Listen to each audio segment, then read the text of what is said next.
Hello friends, welcome to tutor Mantra training. इस tutorial में हम आपको भारतीय शादी के वीडियो एडिटिंग के बारे में बताना चाहते हैं। इंडिया में शादी का वीडियो प्रोडक्शन एक अपने आप में बहुत ही उभरता हुआ क्षेत्र है, जहां पर बहुत सारे प्रोफेशनल्स वर्क कर रहे हैं। उसी को ध्यान में रख करके हम नए लोगों के लिए या उस क्षेत्र में काम करने वाले लोगों के लिए भी कुछ गाइडलाइन को हम तैयार करने की कोशिश कर रहे हैं। उम्मीद करते हैं कि इस ट्यूटोरियल से आपको अपने कार्य को करने में थोड़ी सी सुविधा जरूर मिलेगी या आपका ज्ञानवर्धन अवश्य होगा। सबसे पहले हम आपको बताना चाहते हैं, यदि आप शादी की एडिटिंग क्षेत्र में जाना चाहते हैं तो आपको भारतीय परंपराओं को, भारतीय क्षेत्र के बारे में जानकारी होनी चाहिए और उस इंडस्ट्री में कम से कम किसी भी प्रोफेशनल वीडियो एडिटर के अंतर्गत कुछ दिन कार्य जरूर कर लें, जिससे कि आपको कुछ ऐसे हिडन चीज़ें होती हैं जो आपको सामान्य तौर पर जानकारी नहीं होती है,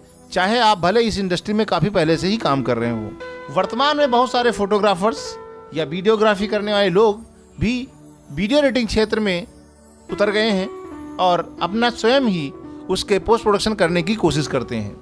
लेकिन यदि आप दूसरे क्षेत्र में काम कर रहे हैं और दूसरे क्षेत्र में ट्राई कर रहे हैं तो आपसे कहीं न कहीं गलतियां हो सकती हैं।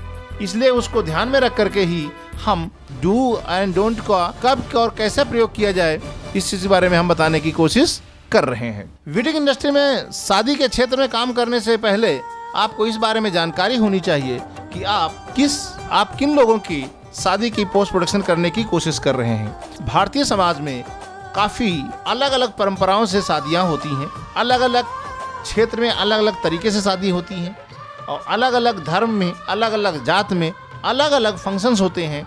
उनका पोस्ट प्रोडक्शन भी उसी तरीके से किया जाता है। जैसे कि हम आपको बताना चाहते हैं, जैसे कि सामान्य तौर पे हम साउथ इंडिया या नॉर्थ इंडिया दो तो सबसे बड़े पोर्शन हैं जहाँ पर अलग अलग टेस्ट हैं, अलग अलग परंपराएं हैं, अलग अलग तरीके से काम होते हैं, south India and north India. इसके अतिरिक्त सबसे ज़्यादा अंतर आता है लोगों में, जैसे कि कोई हिंदू है, मुस्लिम है, सिख है, ईसाई है या बंगाली है या गुजराती है या कश्मीरी है, असम का है, केरल का है, तमिलनाडु का है या मराठा है।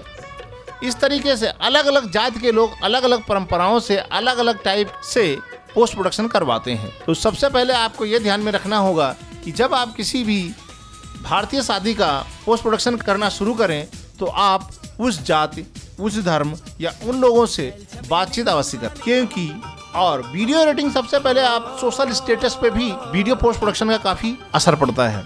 यानी जिन लोगों के लिए आप वीडियो पोस्ट प्रोडक्शन कर रहे हैं उन लोगों के सोशल स्टेटस, सामाजिक महत्व के बारे में जानकारी अवश्य होनी चाहिए और उनके जाति, धर्म को जानकारी होनी ही चाहिए कि वो कौन लोग हैं, कैसे लोग हैं और उनको क्या क्या पसंद है।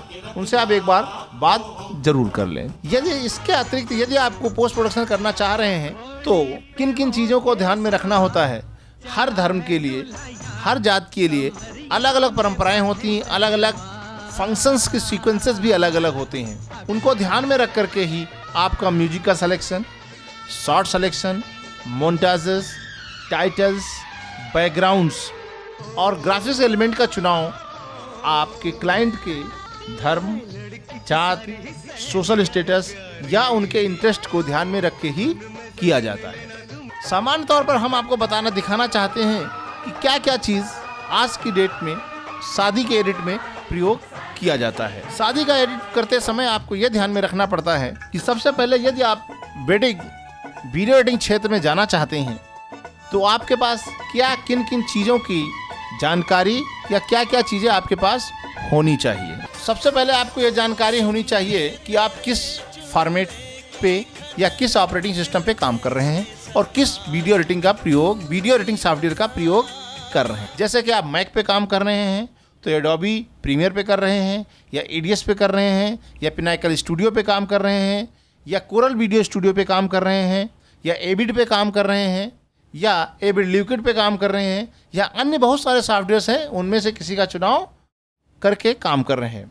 दूसरा, आपको यदि आप मैक पे काम कर रहे हैं तो एडोबी प्रीमियर पे काम कर रहे हैं या आप फाइनल कट प्रो पे काम कर रहे हैं। हर सॉफ्टवेयर का इंटरफेस अलग होता है, हर सॉफ्टवेयर का वर्क फ्लो अलग होता है, हर सॉफ्टवेयर के लिए इंपोर्ट करने वाले फॉर्मेट अलग होते हैं, एक्सपोर्ट करने वाले फॉर्मेट्स अलग होते हैं। इसलिए सबसे पहले आपको तो ये ध्यान में होना चाहिए, आपको ये टारगेट करना चाहिए कि किस सॉफ्टवेयर के बारे में आपको जानकारी प्राप्त करनी है और आपको जो कार्य करना है कौन सा सॉफ्टवेयर आपके लिए बेहतर प्रयोग हो सकता है। इंडिया में सबसे ज़्यादा प्रयोग होने वाला बेडिंग के क्षेत्र में प्रयोग होने वाले सॉफ्टवेयर है EDS। ग्रास वैली का EDS 6 या EDS 7 को वेडिंग इंडस्ट्री में भरपूर प्रयोग किया जा रहा है। दूसरा जो है आपका सिटी क्षेत्र में आज की डेट में फाइनल कट प्रो का अधिक प्रयोग किया जा रहा है। इसलिए आपको यदि आपको इस इंडस्ट्री में काम करना है तो आपको 3 सॉफ्टवेयर जो सबसे ज़्यादा वर्क करते हैं उनमें से आप किसी एक का चुनाव करना पड़ेगा। Final cut pro, grass valley EDS या एडोबी प्रीमियर, इन तीनों में से किसी एक का चुनाव करना पड़ेगा। इसके अतिरिक्त एक और है पिनाकल स्टूडियो, उसका भी काफ़ी प्रयोग होता है। Thank you for watching.